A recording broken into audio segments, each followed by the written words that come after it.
Hi everyone, it's Caleb Coles here. I'm an Australian singer-songwriter. Today I'm finally going to be reacting to FORESTELLA. I'm not sure how you say it, but these guys performing Bohemian Rhapsody. So a lot of the people who've been following my channel for a while will know that I'm a pretty big Queen fan, so this is going to be a treat to watch. If you end up enjoying this video, make sure to subscribe, and if you are subscribed, make sure that you click the bell twice down below so that you see when my videos pop up. Anyway, let's get straight into it.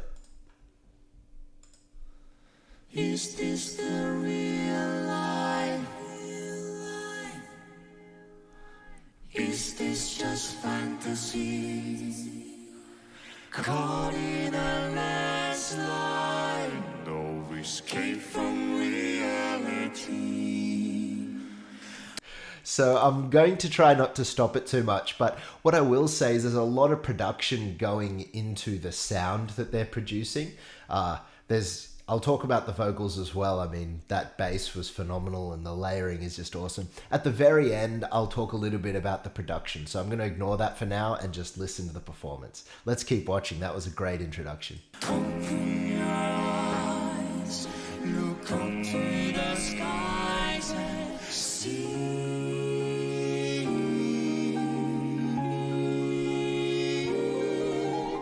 I'm just a poor boy, I need no sympathy. Because I'm easy come, easy go, little high, little low.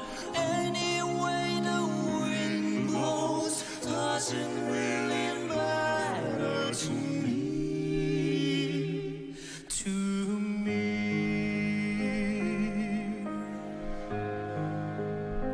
Yeah, they did that part spectacularly.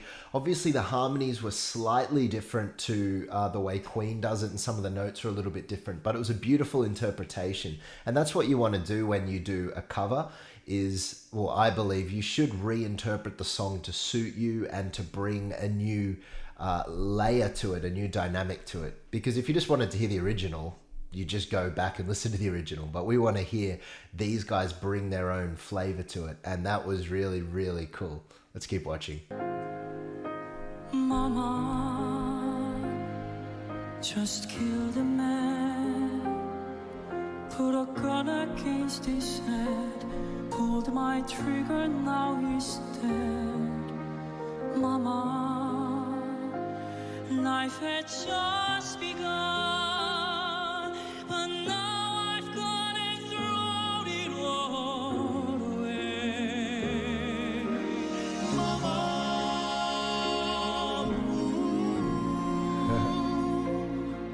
didn't mean to make you cry. If I'm not back again this time tomorrow, carry on, as if nothing really matters.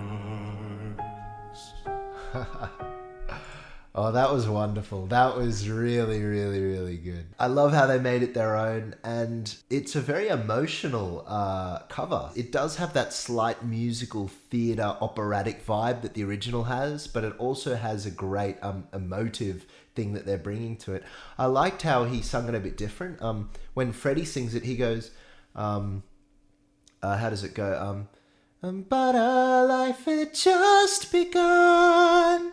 Freddie sings it like that, but he sung life had just begun. Just a little bit more power. I was a bit flat on that note, so I haven't warmed up. But yeah, just a really, really great interpretation in that chorus, and then the bass comes in. The bass singer comes in with the lower octave. So good.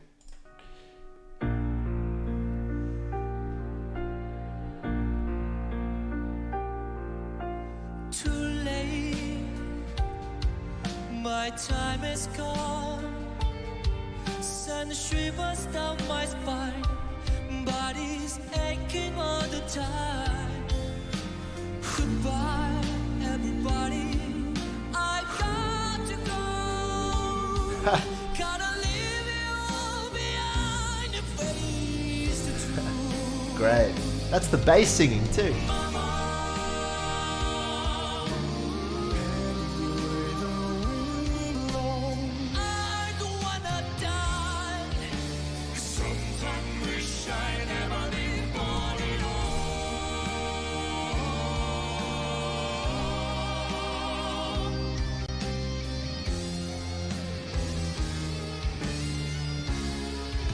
Here we go, operatic section. Yeah, that guy really nailed it. He brought a bit more grit to it. Was that the same guy that was singing bass? I'm not sure. Maybe I'm getting confused. But anyway, let's keep watching. Here we go. This is the big part.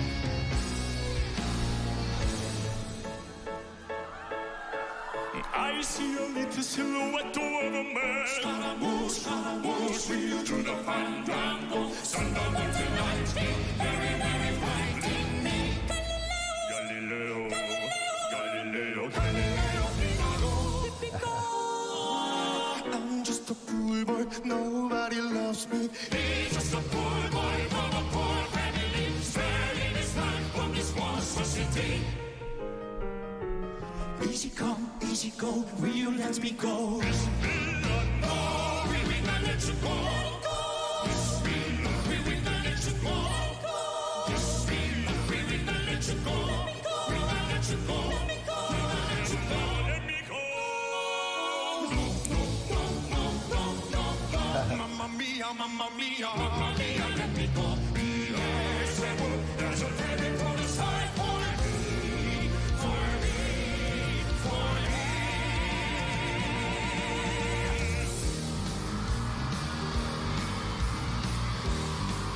How cool was that opera section? Yeah, that was really fantastic. I like how they stood up on that little block in the same formation as the iconic Queen formation in the film clip from Bohemian Rhapsody. So they're paying a bit of tribute there, and they really nailed that section. The harmonies were basically identical to the original. Obviously, the original has like 100 and something voices, but with the four of them, they really nailed it. Even those staccato sections, like where it goes ba ba ba ba, and they all come in.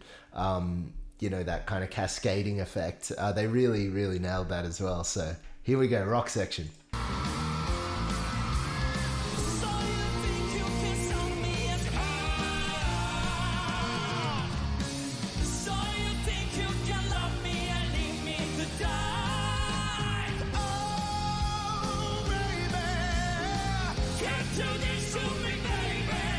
Yeah, he goes up.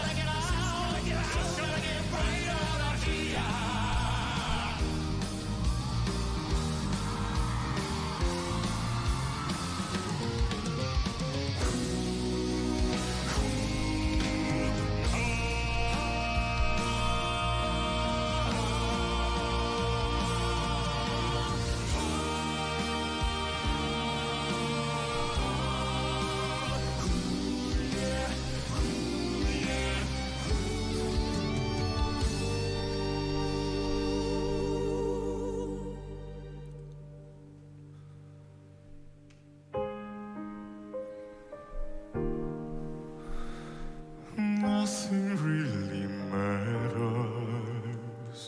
Anyone can see.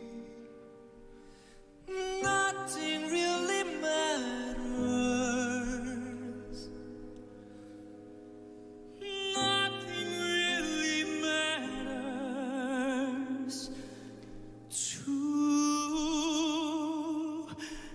me. Beautiful.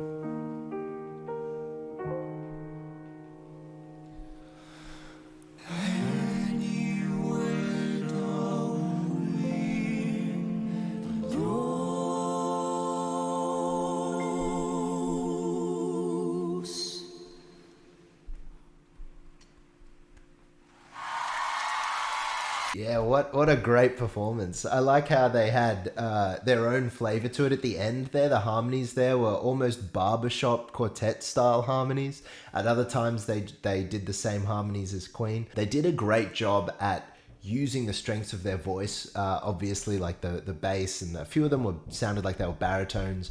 It sounded like only maybe one or two of them were true tenors. It's kind of hard to tell, but a lot of them had great ranges, but had a great kind of mid-rangey sound. The guy who sung the last note there before the harmonies came in sounded like a true tenor, and then there was someone who sounded like a true bass. So they had a great kind of spread of types of voices, and they interpreted the song wonderfully.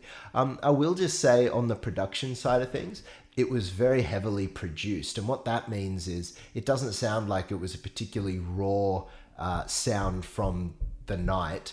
you can hear that it's been meticulously edited together. And so I believe it's a live performance, but I can hear like bits of, they've even put a phaser on certain parts of it, which is a type of effect, which is actually on the original Queen song. So that's cool. It also, and don't shoot me down for this, but I can 100% hear some pitch correction. There is pitch correction on this song, and you can't, there just is. But now, before everyone shoots me down, let me say this very clearly. They performed this live, and when they were singing live, you wouldn't have heard any pitch correction. So they weren't singing live with pitch correction. What happens is that the company that is paid for this night, they have access and they actually own the sound, and they own it, right?